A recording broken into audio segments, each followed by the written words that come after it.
Hello and welcome to new broadcasts on TayNinhTV newspaper and radio television with some latest events in the province and across the country. Ladies and gentlemen, on the morning of July 4, Secretary of TayNinhTV Provincial Party Committee Nguyễn Văn Quyết and the Provincial Party Committee's working delegation visits and work with the People Committee of Hoa Thanh Ward, TayNinhTV Province. At a visited location, the Provincial Party Secretary and the delegation surveyed the operation of Hoa Thanh Ward Public Administration Center, observing the process of receiving and resolving administrative procedures for seasons after the merger of administrative boundaries. And the center has initially operated manner with relatively well-organized functional areas and steadily serving the administrative needs of the public. And then the delegation held a working section with the Party Committee and the People's Committee of the Ward after a preliminary report on activities during the first 3 days following the restructuring of commune-level administrative units and the implementation of the two-level local government. Mr. Dương Quốc Khánh, Secretary of the World Party Committee, raised the several proposals related to facilities and operating the budgets, highlighting existing issues that need to be promptly resolved to ensure the effective operations at a new unit. Speaking at a working section, the Provincial Party Secretary Nguyễn Văn Quyết acknowledged the efforts of Hoa Thanh Ward, which, despite facing many difficulties during the merger, has qualified in organization, maintained the work discipline and efficiently operated the public administrative center. And the Provincial Party Secretary requests that in the coming period, the locality continue to review regulations and rules and assign the tasks more clearly within their powers. In particular, it is necessary to promptly develop orientations and tasks for the second half of the year, and at the same time continue inspecting and improving the operations of the public administrative center to ensure the quality service for the public. Ensure and management of public assets must also be closely monitored to prevent the loss and waste. And he also emphasized that for the newly merged locality to develop strongly and comprehensively, the team of officials and civil servants must stay united, uphold democratic centralism in leadership and governance.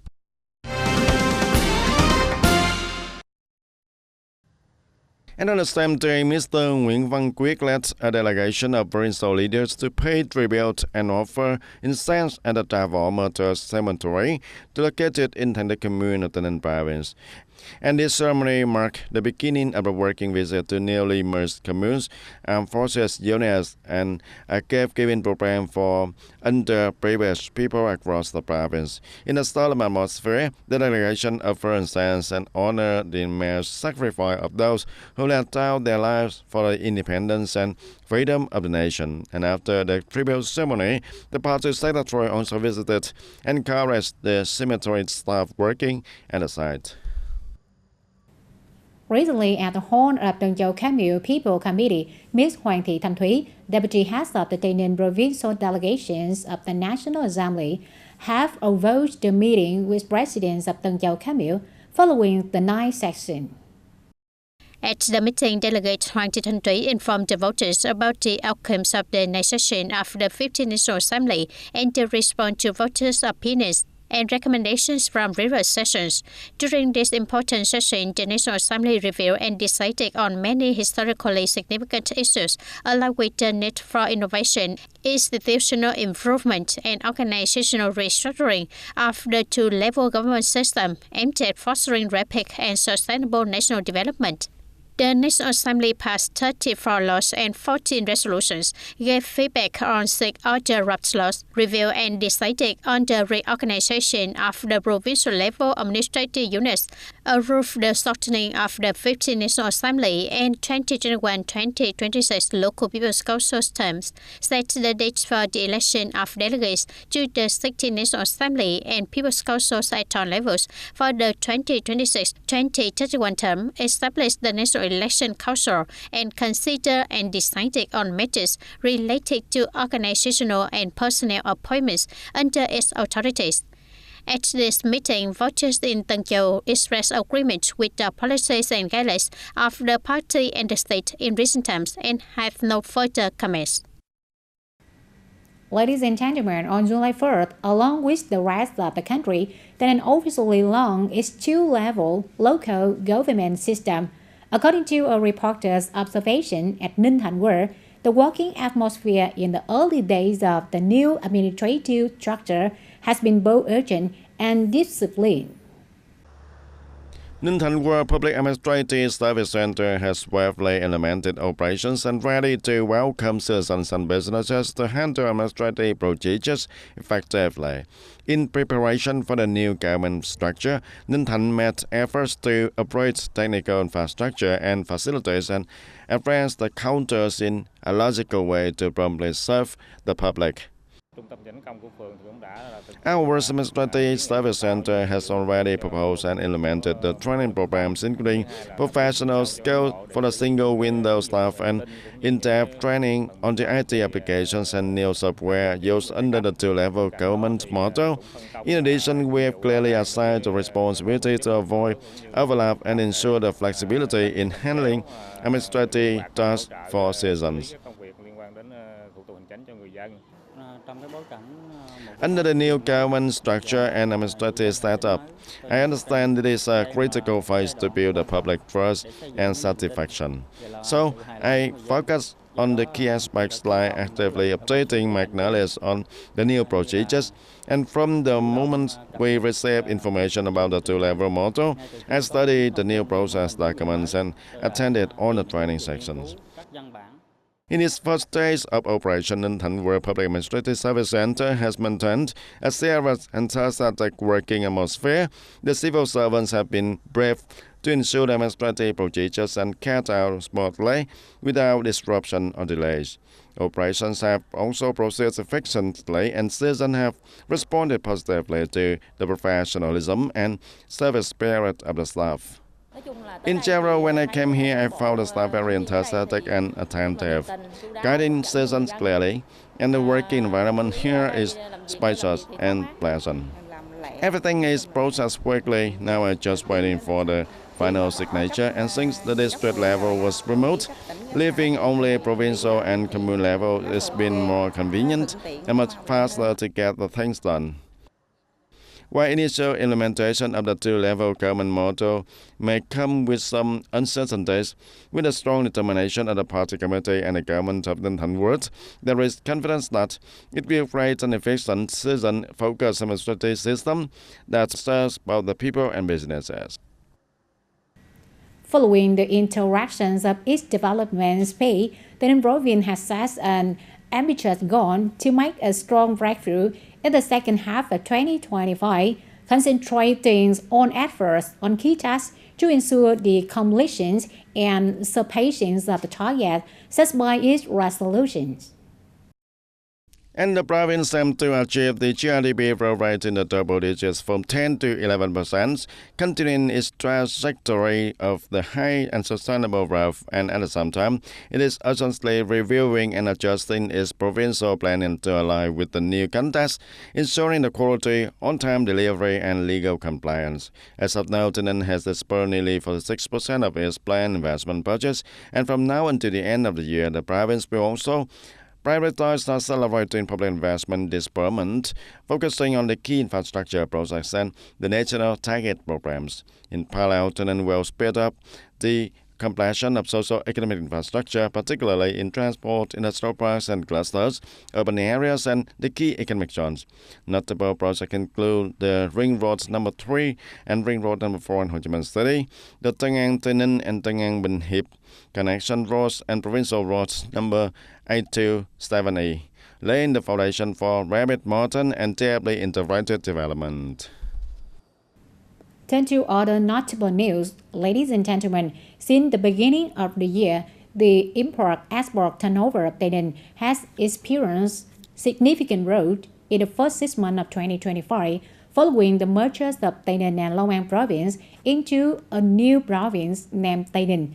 The provincial total import-export turnover reaches nearly $14 billion. TayNinh is one of the localities bordering Cambodia with a border approximately 370 km long. The province has several international and auxiliary portages, providing advantages in goods circulation and economic development with Asian countries. The key import-export goods through the portages in the province include consumer goods, industrial raw materials, agricultural supplies, and agricultural products. The merger of Long An and TayNinh into a new province named TayNinh has helped form a close supply chain from production to warehousing, transportation, and cross-border export. This not only have optimized logistic costs, but also opens up opportunities to remote official export to Cambodia, taking advantage of preferential terms from bilateral and multilateral free trade agreements or FTAs between Vietnam and countries in the region.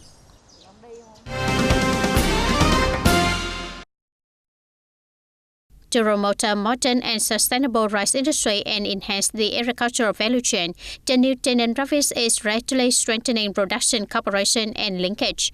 TayNinh has about 677,000 hectares of rice cultivation, with an annual output of approximately 3.7 million tons. Notably, over 90% of the rice production stages, from land preparation to care and harvesting, are mechanized. This mechanization has reduced investment costs, improve productivity and quality, and ensure consumer safety. The province also promotes the application of science and technology, focusing on high-quality rice varieties and developing production models that meet VGAP and Global Gap standards, thereby forming an efficient production, processing, consumption chain to better meet domestic and export market demands. Ladies and gentlemen, the merger of TayNinh and Long An has opened up a significant opportunity to restructure the tourism sector in a modern, sustainable, and large-scale direction. With the combined strengths of both regions, post-merger TayNinh is expected to become a gateway for interregional connectivity, rising as the golden destination on the southern Vietnam tourist map. More than just an administrative boundary change, the merger represents a comprehensive integration of land resources, natural assets, culture, history, and local human source. This integration lays the foundation for forming large-scale interregional tourism zones, where each area's strengths can complement rather than compete with another. TayNinh offers attractions such as Ba Đen Mountain, Yêu Tiếng Lake, and the Cao Đài Holy See, while Long An is known for the Tân Lập floating village, revolutionary historical sites, and its unique wetland ecosystem. At Tân Lập Floating Village, we have already begun coordinating with units around Ba Đen Mountain and the Cao Đài Holy See. This route is very convenient for visitors and offers a diverse tourism experience, from the rural tourism of Dong Tháp Mười to traveling along the border road, then on to Ba Đen Mountain. Overall, this is a very promising development for businesses offering rural tourism products. In the former Long An alone, we typically only had one-day tours, but now, with the merger with TayNinh, we can expand our tour program significantly. From Tân An Town on nearby areas, we first visit a historical site in the former Long An area, then move on to Ba Đen Mountain. This is our first tour route. The second route could involve visiting Mi Queen Safari, then on to TayNinh for an overnight stay, followed by a trip to the peak of Ba Đen Mountain. In 2024, the former TayNinh province welcomed an estimated 5.6 million tons of visitors, generating around 2,500 billion Vietnam dong in tourism revenue. Meanwhile, the former Long An province achieved a breakthrough by surpassing 2 million tons of visitors for the first time, with total revenue exceeding 1,000 billion Vietnam dong. This is considered a major catalyst for post-merger TayNinh to emerge as a new tourism hub in southern Vietnam.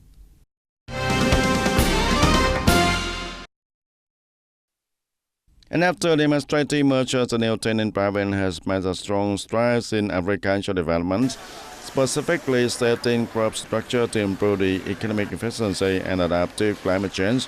And recently, TayNinh has promoted switching from low-yield traditional crops to high-value fruit cultivation, and the province now just about And the province now has about 50,000 hectares of fruit trees, including durian, banana, soursop, pomelo, mango, and jackfruit, mainly in Đồng Tháp 10, and the areas like Gò Dầu, U Minh Châu, and TayNinh. And additionally, the vegetable cultivation has been expanded to over 22,000 hectares and focused in Tân Biên, U Minh Châu, Cần Đước, Cần Duộc, and Mỹ Lộc. The safe vegetable farming and high-tech application encouraged to boost the productivity and quality, meeting the local consumption and export demands, and this contributing positively to local economic growth.